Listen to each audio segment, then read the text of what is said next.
আসসালামু আলাইকুম। আশা করি সকলেই ভালো আছেন। প্রিয় চাকরি প্রত্যাশী ভাই বোনেরা, আজকে থেকে পুলিশের সার্জেন্ট যে নিয়োগ সার্কুলারটা প্রকাশ করা হয়েছিল, এটার আবেদন শুরু হয়েছে।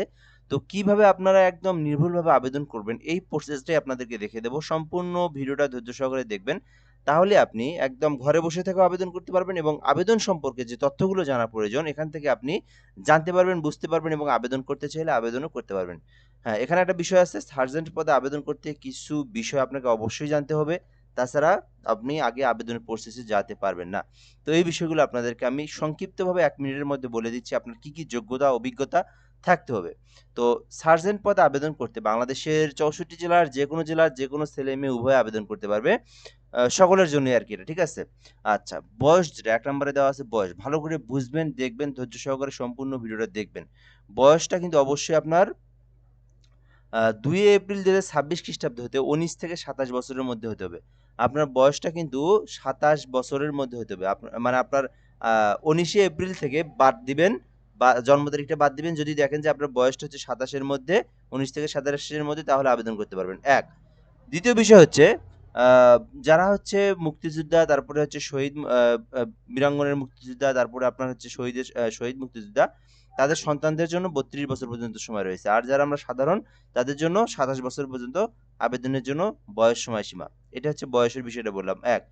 দ্বিতীয় যে বিষয় যেটা শিক্ষাগত যোগ্যতা ও অভিজ্ঞতার কথা বলা হয়েছে। আবেদনের জন্য অনার্স পাস অথবা ডিগ্রি পাস হতে হবে। তো এটা কিন্তু কনস্টেবল না। কনস্টেবলেরও আবেদন শুরু হয়েছে। এটা হচ্ছে সার্জেন্ট। তো সার্জেন্ট পদে আবেদন করতে অনার্স পাস থাকতে হবে অথবা ডিগ্রি পাস থাকলে আপনারা আবেদন করতে পারবেন।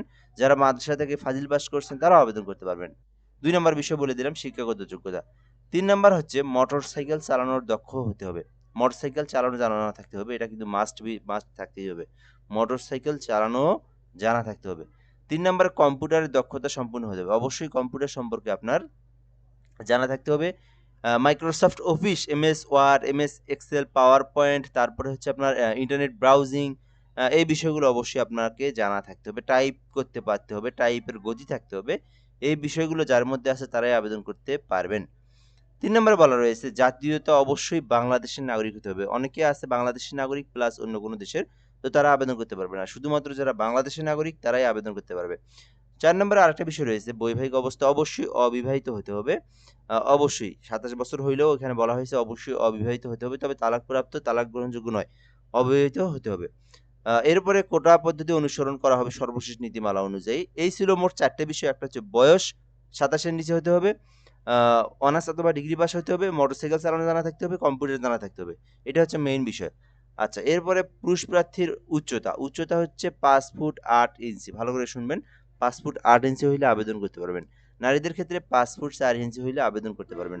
আর বুকের মাপ এগুলো স্বাভাবিক, ওজন স্বাভাবিক, আপনার হচ্ছে উচ্চতার সঙ্গে ওজন যেটা যায় সেটাই, এটা নিয়েও সমস্যা নেই। আর হচ্ছে দৃষ্টিশক্তি, চোখের মাপ যেটা, এটা আপনার স্বাভাবিক। এগুলো কোনো সমস্যা নেই। তবে সবথেকে ইম্পোর্টেন্ট ৫ ফুট ৮ ইঞ্চি এবং ৫ ফুট ৪ ইঞ্চি হইলে আবেদন করতে পারবেন। এই ছিল মূলত মূল বিষয়। এই যোগ্যতাটা যাদের মধ্যে আছে শুধুমাত্র তারাই আবেদন করতে পারবে। আবেদন করতে অবশ্যই আপনারা police.telegram.com.bd লিখবেন। লিখলে কিন্তু আপনারা এই ওয়েবসাইট পেয়ে যাবেন। এখান থেকে আপনি সুন্দরভাবে আবেদনটা করবেন। তো আবেদনের প্রসেসটা আমি আপনাদেরকে দেখিয়ে দেবো এখানে। তার মধ্যে একটা বলে নিই, যারা আমাদের থেকে আবেদন করে নিতে চান, যাদের এই শিক্ষাগত যোগ্যতা রয়েছে তারা কিন্তু এই নাম্বারে হোয়াটসঅ্যাপে এসএমএস করতে পারেন। ঘরে বসে একদম নির্ভুলভাবে আমরা আবেদনগুলো করে দেই। আমরা কিন্তু পুলিশ কনস্টেবলের আবেদনও করে দেই, এটাও আবেদন করে দিচ্ছি। এছাড়াও বাংলাদেশের যেকোনো সরকারি চাকরির আবেদনের জন্য আপনারা এই নাম্বারে যোগাযোগ করতে পারেন। একদম ঘরে বসে নির্ভুলভাবে অ্যাপ্লিকেশনগুলো করে নিতে পারবেন। দেন আপনি তথ্যগুলো দিবেন আমাদেরকে, আমরা অ্যাপ্লিকেশন করে আপনাকে সঙ্গে পিডিএফটা পাঠায় দেবো। ঠিক আছে? তো চাইলে এসএমএস করতে পারেন। আর আমাদের চ্যানেলে যারা নতুন আছেন, নতুন দেখতেছেন, অবশ্যই চ্যানেলটিতে সাবস্ক্রাইব করে রাখবেন। এই চ্যানেলে বাংলাদেশের সকল সরকারি নিউজ সার্কুলারগুলো আমরা আপলোড দিয়ে থাকি। তো আপনি একজন চাকরি প্রত্যাশী হলে অবশ্যই আমাদের চ্যানেলটিতে সাবস্ক্রাইব করে যুক্ত থাকবেন। তো এখানে ১ নম্বরে যে বিষয়টা সেটা হচ্ছে অ্যাপ্লিকেশন নেম, অর্থাৎ আপনার আবেদনের কারীর নাম। যে আবেদন করতেছে তার নাম। অবশ্যই এখানে আপনার সার্টিফিকেট অনুযায়ী নামগুলো দিবেন। তো এখানে অ্যাপ্লিকেশন নেম ১ নম্বরে। ২ নম্বরে বলা হয়েছে ফাদারস নেমস, অর্থাৎ বাবার নাম দিবেন এখানে ইংরেজিতে। মাদারস নেম সার্টিফিকেটে যেভাবে নিজের নাম, পিতামাতার নাম আছে ওইভাবে ঠিক সেভাবে দিবেন। এরপরে ডেট অফ বার্থ দেওয়া আছে। এখানে আপনার জন্ম তারিখটা যেটা সেটা আপনি এখানে সুন্দর করে দিয়ে দিবেন। এখানে ডে আছে, মান্থ আছে, ইয়ার আছে, তো সিলেক্টেড করে দিবেন। এরপরে জেন্ডার আপনি পুরুষ হইলে মেল, মহিলা হলে ফিমেল দিয়ে দিবেন। এরপরে রিলিজিয়ন দেওয়া আছে, আপনার ধর্ম যেটা সেটা এখান থেকে আপনি ইসলাম ধর্ম হলে ফার্স্ট অফ অল ইসলাম আছে, ইসলাম দিয়ে দিবেন আপনি এখানে, ঠিক আছে? সো এরপরে ব্লাড গ্রুপ রয়েছে, এখানে আপনি আপনার যে ব্লাড গ্রুপ সেটা আপনি দিয়ে দিবেন। এরপরে কোটা, যদি আপনার কোটা থেকে থাকে শারীরিক প্রতিবন্ধী, ক্ষুদ্র নৃগোষ্ঠী, তৃতীয় লিঙ্গ ছাড়াও মুক্তিযোদ্ধা, যদি কোটা যে কোনো কোটা থেকে থাকে কোটাটা আপনি সিলেক্টেড করে দিবেন। আর আপনার যদি না থেকে থাকে সেক্ষেত্রে আপনি জেনারেল সিলেক্টেড করে দিবেন। হাইট এবং ওয়েট, আপনার হচ্ছে উচ্চতা সেটা হচ্ছে কত ফিট কত ইঞ্চি, মিনিমাম 5 ফুট 8 ইঞ্চি হতে হবে। তো এখানে আপনি ফিট রয়েছে, সিলেক্টেডের উপরে ক্লিক করে দিবেন, 5 ফুট কত ইঞ্চি সেটা আপনি দিয়ে দিবেন। এরপরে ওয়েট যেটা ওজন যেটা সেই ওজনটা আপনি এখানে সিলেক্ট করে দিয়ে দিবেন।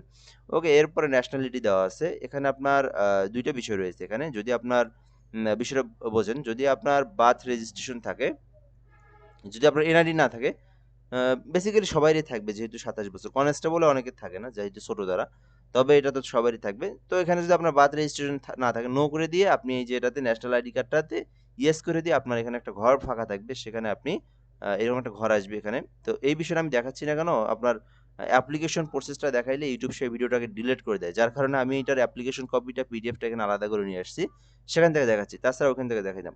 আচ্ছা, এখানে বার্থ রেজিস্ট্রেশনের বিষয়টা সেটা হচ্ছে এখানে আপনারা যাদের নাই তারা নো করে দিয়ে এটাতে ইয়েস করে দিয়ে আপনারা শুধু ন্যাশনাল আইডি কার্ডটা দিলেই হবে। এখানে কিন্তু আপনার দুটোর মধ্যে যেকোনো একটা দিলেই হয়। অর্থাৎ আপনার যতদিন আপনার এনআইডি কার্ড না হইছে, আপনার পরিচয়পত্র হচ্ছে বার্থ রেজিস্ট্রেশন।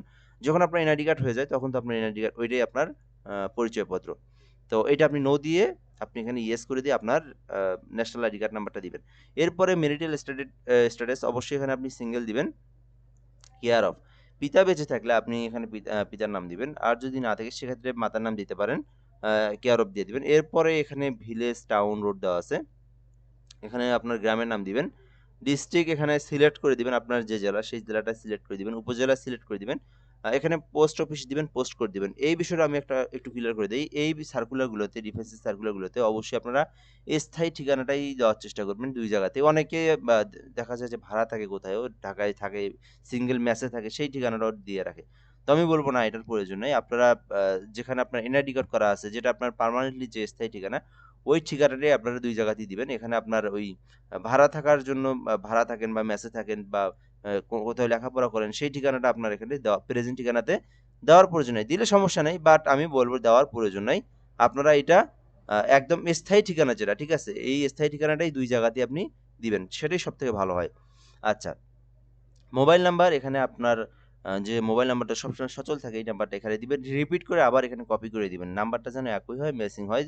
নাম্বার যেন ভুল না হয়। অন্য কোনো ভুল হলে, তাও ছোটখাটো ভুল হলে ওইটা আপনি পরবর্তীতে যেহেতু কাগজপত্র নিয়ে যেতে হয় সেক্ষেত্রে ওটা সংশোধনের বিষয় থাকে তাদেরকে বলে। বাট নাম্বার ভুল হলে তো আপনার এসএমএসই আসবে না। আচ্ছা, এরপরে আপনার এখানে এডুকেশনাল কোয়ালিফিকেশন তথ্যগুলো রয়েছে। এক্সামিনেশন ফার্স্ট অফ অল আপনারা এসএসসি তথ্যটা দিবেন। এসএসসি অপশন আছে ওখানে। এসএসসি হলে এসএসসি, দাখিল হলে দাখিল, ভোকেশনাল হলে ভোকেশনাল। এখানে সিলেক্ট করে দিবেন। বোর্ড এখানে দিবেন আপনার কোন বোর্ড সেই বোর্ডটা দিবেন। রাজশাহী বোর্ড না দিনাজপুর বোর্ড না আপনার বরিশাল, চট্টগ্রাম, ঢাকা, সিলেট, যশোর, যে বোর্ড সেই বোর্ড সিলেক্ট করে দিবেন। মাদ্রাসা হলে মাদ্রাসা, টেকনিক্যাল হলে টেকনিক্যাল। এরপরে রোল নাম্বারটা দিবেন, আপনার রেজিস্ট্রেশন নাম্বারটা দিবেন। রেজাল্ট আপনি এখান থেকে কত জিপিএ পাইছেন সেটা আপনি এখানে দিয়ে দিবেন। এখানে দিয়ে দিবেন। এরপরে আপনি এখান থেকে গ্রুপ দিয়ে দিবেন। সায়েন্স না আর্টস না কমার্স না business studies, sorry commerce business studies একই। তো এটা আপনি দিয়ে দিবেন। এরপর পাসিং ইয়ার আপনি যে সালে পাস করছেন এসএসসি সেটা দিয়ে দিবেন। এরপরে নেক্সট অপশনে আপনি এখান থেকে আপনার এইচএসসি তথ্যটা সেম ভাবে পূরণ করে দিবেন। এখন আমরা ওইটাতে আসি, যেহেতু এটা কনস্টেবলের। এই পর্যন্ত সব এক। এইখানে আসার পরে আপনাদেরকে একটা বিষয় দেখতে হবে। এখানে আপনি এসএসসি, এইচএসসি তথ্য দেওয়ার পরে এইটা কিন্তু আপনার কনস্টেবল যেহেতু, সরি সার্জেন্ট যেহেতু, সেক্ষেত্রে অবশ্যই অনার্স পূরণ করতে হবে। অনার্সটা অবশ্যই পূরণ করতে হবে। এখানে এক্সামিনেশনের জায়গায় আপনি এখানে অনার্স করছেন না ডিগ্রি করছেন না কি করছেন সেটা আপনি দিয়ে দিবেন। এরপরে আপনার ডিগ্রি যেটা সেটা দিয়ে দিবেন। আপনি এখান থেকে এক্সামিনেশন অনার্স দিয়ে দিবেন। এরপরে সাবজেক্ট দিয়ে দিবেন এখানে। আপনার যে সাবজেক্ট সেই সাবজেক্টটা আপনি এখানে সিলেক্ট করে দিবেন। তো এরপরে আপনার ইনস্টিটিউট নেম, আপনি ন্যাশনাল ইউনিভার্সিটি হলে ন্যাশনাল ইউনিভার্সিটি, এছাড়াও আপনার যে university, Dhaka university, university of Dhaka বা চট্টগ্রাম যেখানে হোক না কেন, বাংলাদেশে যেখানে পড়েন সব প্রতিষ্ঠানের নাম, বাংলাদেশের সব প্রতিষ্ঠানের নাম রয়েছে আপনি এখানে দিয়ে দিবেন। এরপরে রেজাল্ট যেটা সেটা হচ্ছে আপনি জিপিএ কত পয়েন্ট পাইছেন সেটা দিবেন, পাসিং ইয়ার দিয়ে দিবেন এখানে। এরপরে কোর্স ডিউরেশন দিয়ে দিবেন। এখানে ৩ বছর, ডিগ্রি হলে ৩ বছর হয় বেসিক্যালি, অনার্স হলে ৪ বছর হয়। ওইটা আপনি সিলেক্টেড করে দিবেন। এভাবে আপনি আপনার অনার্সের এক্সামিনেশনটা আপনি সিলেক্ট করে দিবেন সুন্দরভাবে। ডিগ্রি হলে ডিগ্রি দিবেন। যদি মাস্টার্স থাকে, এটা অপশনাল, যদি থাকে, আমি আবারও বলি যদি থাকে দিবেন, না থাকলে দেওয়ার প্রয়োজন নেই। এটা হচ্ছে অপশনাল, এটা চাওয়া হয় নাই, ঠিক আছে? এটা থাকলে আপনি এখানে টিক মার্ক দিয়ে আপনি মাস্টার্সের তথ্যটা দিবেন। এটা হচ্ছে আপনার ব্যক্তিগত বিষয়। এক্সপেরিয়েন্স, যদি আপনার এক্সপেরিয়েন্স থাকে, যেমন কম্পিউটার এক্সপেরিয়েন্সটা যদি থেকে থাকে সেক্ষেত্রে, সরি, চাকরির যদি কোনো এক্সপেরিয়েন্স থাকে, ট্রেনিং না, এটা আপনার হচ্ছে আপনার হচ্ছে কাজের অভিজ্ঞতা। যদি কোনো জায়গায় আপনি জব করে থাকেন, সেক্ষেত্রে আপনি সেই আপনি এক্সপেরিয়েন্সটা দিতে পারেন। ঠিক আছে? এরপরে এখান থেকে আপনার মোটরসাইকেলের যে ড্রাইভিং লাইসেন্সটা আছে সেটা দিবেন। যদি আপনি পুলিশে কর্মরত থেকে থাকেন, সেক্ষেত্রে আপনি সেটা দিতে পারেন। পুলিশের যে তথ্যটা সেটা দিতে পারেন। মোটরসাইকেলের ড্রাইভিং লাইসেন্সটা এখানে দিয়ে দিবেন। আ এরপর হচ্ছে এখানে যদি থেকে থাকে দিয়ে দিবেন। এরপরে আপনার স্কিল এক্সট্রা সার্কুলার, তো আপনার যদি আলাদা স্কিল থাকে, এক্সট্রা স্কিল কোনো থেকে থাকে, সেক্ষেত্রে আপনি এটা দিয়ে দিবেন। আপনার নামে কোনো ফৌজদারি মামলা থেকে থাকলে, যদি থাকে সেক্ষেত্রে সেটাও আপনি দিতে পারেন। এভাবে আপনি সকল তথ্যটা দিয়ে আপনি পরবর্তীতে এটা পূরণ করে আপনি এখানে টিক মার্ক দিয়ে নেক্সট অপশনে আসবেন। আসার পরে আপনাকে আবার এই যে এইরকম একটা অপশন নিয়ে আসবে। এখানে আপনি 300x300 পিক্সেলের একটা ছবি, 300x80 পিক্সেলের একটা স্বাক্ষর দিবেন। স্বাক্ষর দিয়ে আপনি এখানে সাবমিট অ্যাপ্লিকেশন করে দিলে আপনার আবেদনটা সাকসেসফুলি সম্পন্ন হয়ে যাবে। তো এই পদ্ধতিতে আপনাদের আবেদনটা করতে হবে। তো যারা আবেদন করতে চান, এখান থেকে এই পদ্ধতিতে আপনাদেরকে এই আবেদনটা করতে হবে। তো দেখতেই পারতেছেন এই আবেদনটার যে বিষয়গুলো আমি আপনাদেরকে সুন্দর করে দেখে বুঝে বলে দেওয়ার চেষ্টা করলাম। তো এখানে কিভাবে নিয়োগ প্রক্রিয়াটা হবে, স্বাস্থ্য পরীক্ষা হবে, তারপরে মাঠ কবে হবে, এছাড়াও এখানে আপনার হচ্ছে কম্পিউটারের দক্ষতার যে বিষয়টা বলা রয়েছে, সেটা আপনাকে MS Word, PowerPoint, browsing সম্পর্কে ধারণা থাকতে হবে এবং মোটরসাইকেল চালানোর যে আ দক্ষতা সেটা আপনার মধ্যে থাকতে হবে। যেহেতু সার্জেন্ট, অবশ্যই মোটরসাইকেল চালানোর দক্ষতা থাকতে হবে এবং লিখিত ও মনোতত্ত্ব, কম্পিউটার দক্ষতা, বুদ্ধিমত্তা, জ্ঞান পরীক্ষা, মৌখিক পরীক্ষা হবে। এগুলো বিষয় বলে দেওয়া রয়েছে। ঠিক আছে? এরপরে এখানে আপনাকে পেমেন্টের বিষয়টা বলে দেওয়া রয়েছে। এখানে আপনার ৳২২৩, প্রায় এখানে ২২৩, ২ টা এসএমএস এ ৳২৩০ আপনার খরচ হবে। আ সরকারি ফি যেটা ৳২৩০ র মতো। ৳২৩০ র মতো মানে ৳২৩০ ই আরকি। এইখানে এই বিষয়টা বলে দেওয়া রয়েছে। এটা হচ্ছে আপনার ২য় ধাপ। ১ম ধাপে কিন্তু আপনার এখানে ফির যে বিষয়টা আছে, ১ম ধাপের ফি হচ্ছে ৳৪৮। এখানে আপনার হচ্ছে ৳৪৮, ওই তো এসএমএস সহ প্রায় ৫৪-৫৫ টাকার মতো পড়বে। ২ টা এসএমএস দিয়ে টেলিটক দিয়ে পেমেন্ট করতে হয় যেহেতু। তো এখানে হচ্ছে ফার্স্ট পেমেন্টের ১ম ধাপের পেমেন্ট হচ্ছে প্রায় এখানে আপনার আ ৳৫৫ টাকার মতো লাগবে। টেলিটক সিমে রিচার্জ করবেন। পরবর্তী স্টেপের টাকা ওইটা হচ্ছে আপনার ১ম স্টেপের পরবর্তী স্টেপ। ওটা আপনারা পরে জানলে হবে, ওটা এখন প্রয়োজন নেই। এছাড়াও এখানে কম্পিউটার বুদ্ধিমত্তা, স্বাস্থ্য পরীক্ষা, মৌখিক প্রশিক্ষণ, চাকরির সুবিধা, পোশাক-আশাক যা কিছু আছে সবকিছু পাবেন এবং আপনাকে ১ম গ্রেডের বেতন দেওয়া হবে। এছাড়াও আপনি সাধারণ নির্দেশিকাবলী এখানে দেখে নিতে পারেন। এই ছিল মূলত বিষয়। তো যারা আবেদন করতে চান, আবেদনটা করতে পারেন যাদের মধ্যে এই শিক্ষাগত যোগ্যতা রয়েছে। আর আবেদন করতে চাইলে আমাদের নাম্বার তো দেওয়াই আছে। এই নাম্বারে হোয়াটসঅ্যাপে আপনারা এসএমএস করবেন। ঘরে বসে একদম নির্ভুলভাবে আবেদন করে নিতে পারেন। বাংলাদেশের যেকোনো সরকারি চাকরির আবেদনের জন্য এই নাম্বারে আপনারা এসএমএস করতে পারেন। তো এ পর্যন্তই, ভালো থাকবেন। আসসালামু আলাইকুম।